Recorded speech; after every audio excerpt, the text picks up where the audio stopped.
दोस्तों, आज हमारे लिए बहुत गर्व का विषय है कि हम लोग एआईसीसी के सेशन में शामिल हो रहे हैं और ऐसी जगह पे शामिल हो रहे हैं जो अपने आप में एक ऐतिहासिक जगह है, इस देश के निर्माण में जिसकी बहुत बड़ी भूमिका है। और हम गुजरात में ये एआईसीसी सेशन इसलिए कर रहे हैं कि गुजरात में स्वतंत्रता आंदोलन की जड़ है। गुजरात वो भूमि है जहां हमारे राष्ट्रपिता महात्मा गांधी, सरदार वल्लभ भाई पटेल जी, दादा भाई नौरोजी जी का जन्म स्थान है, उनकी कर्मभूमि है। तो जब यहाँ पे एआईसीसी सेशन हो रहा है तो हमारा उद्देश्य यही है कि हम अपनी जड़ में जाएं, अपने जड़ को मजबूत करें, क्योंकि हमारे सामने एक बहुत बड़ी चुनौती है। चुनौती ये है कि हम आज़ादी के आंदोलन में शामिल हुए, देश को आज़ादी मिली और आज़ाद भारत के निर्माण में कांग्रेस पार्टी ने बहुत बड़ी भूमिका निभाई। पहले हमारी जिम्मेवारी देश को चलाने की थी, आज हमारी जिम्मेवारी देश को बचाने की है। यह भूमिका हमको अपने आप में समझनी पड़ेगी। देश को चलाने की जिम्मेवारी ऐसे थी कि देश आजाद हुआ, देश का संविधान बना और उस संविधान के आधार पर भारतीय लोकतंत्र फलना फूलना शुरू किया। कुछ दशकों के बाद कुछ ऐसी शक्तियां आज सत्ता पर काबिज हुई है जिन्होंने आजादी के आंदोलन में हिस्सा नहीं लिया। इसीलिए मैं बार बार कहता हूं, देश को आजादी माफी मांगने से नहीं, देश को आजादी लाठी खाने से मिली है, जेलों में जाने से मिली है।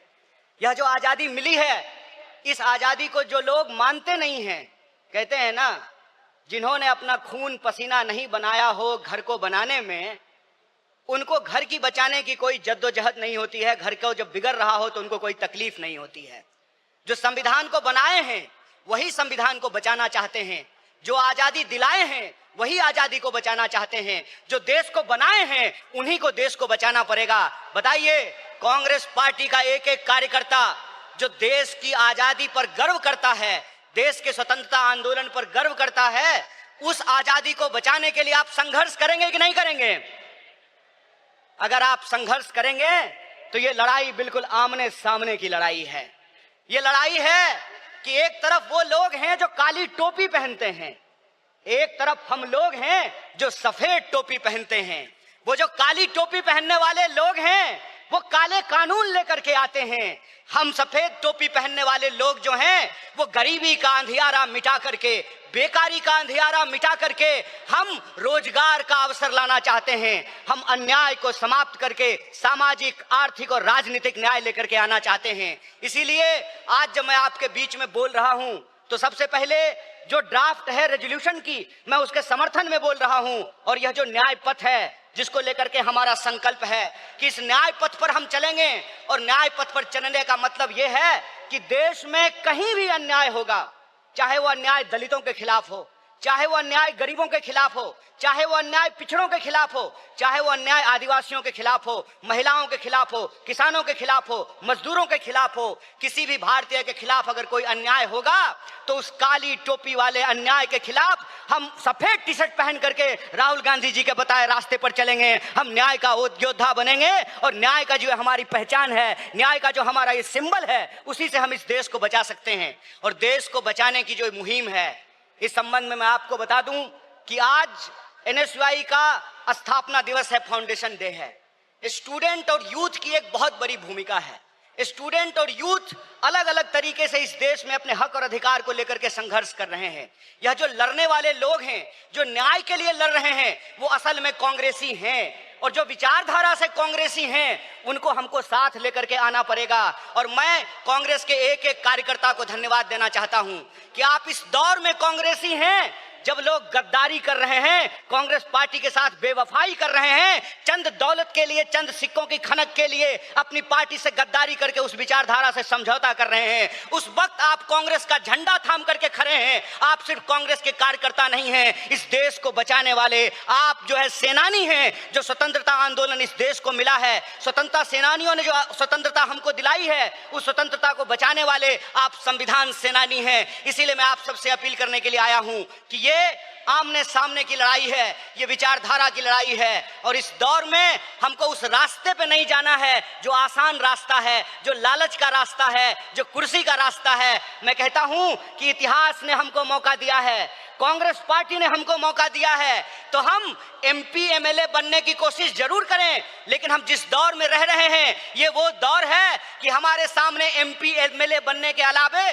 गांधी बनने का अवसर है, भगत सिंह बनने का अवसर है, सरदार वल्लभ भाई पटेल बनने का अवसर है, सुभाष चंद्र बोस बनने का अवसर है, एनी बेसेंट बनने का अवसर है, अंबेडकर बनने का अवसर है। इसीलिए मैं अपने कांग्रेस पार्टी के एक एक कार्यकर्ताओं को एआईसीसी के इस मंच से कहना चाहता हूं कि यह जो रेजोल्यूशन है, यह रेजोल्यूशन कागज पे लिखे हुए कोई शब्द नहीं है, यह संकल्प है।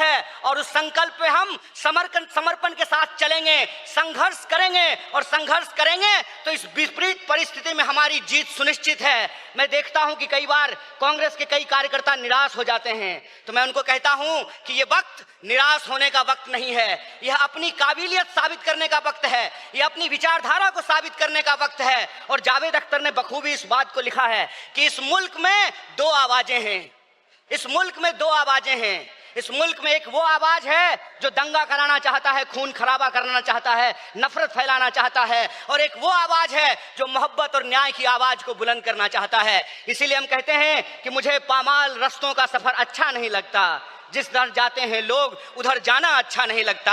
आप कांग्रेस पार्टी के ईमानदार कार्यकर्ता हैं, आपके कंधे पर देश को बचाने की जिम्मेवारी है, आपके कंधे पर संविधान को बचाने की जिम्मेवारी है। और हमको पूरा भरोसा है कि एआईसीसी सेशन के माध्यम से पूरे देश में यह संदेशा जाएगा और कांग्रेस पार्टी का एक एक कार्यकर्ता मजबूत होकर के अपनी काबिलियत को साबित करेगा। वह पथ क्या, पथिक कुशलता क्या, जिस पथ में बिखरे सूल ना हो, नाविक की धैर्य परीक्षा क्या, जब धाराएं प्रतिकूल ना हो। इस प्रतिकूल समय में कांग्रेस पूरे दमखम के साथ उस काली विचारधारा के खिलाफ, उस काली टोपी के खिलाफ टी शर्ट पहन करके लड़ेगा। और यह टी शर्ट का जो सिंबल है वो न्याय का सिंबल है। उस अन्याय के खिलाफ हमको इस न्याय की आवाज को बुलंद करना है। मुझे पूरा भरोसा है कि आईसीसी सेशन से निकल करके हम अपने जिलों में जाएंगे, अपने बूथों पर जाएंगे, और समाज में, देश में जहां कहीं भी अन्याय होगा, हम कांग्रेस पार्टी बन करके, कांग्रेस का कार्यकर्ता बन करके, गांधी का सिपाही बन करके गोडसेवादी विचारधारा को परास्त करने का काम करेंगे।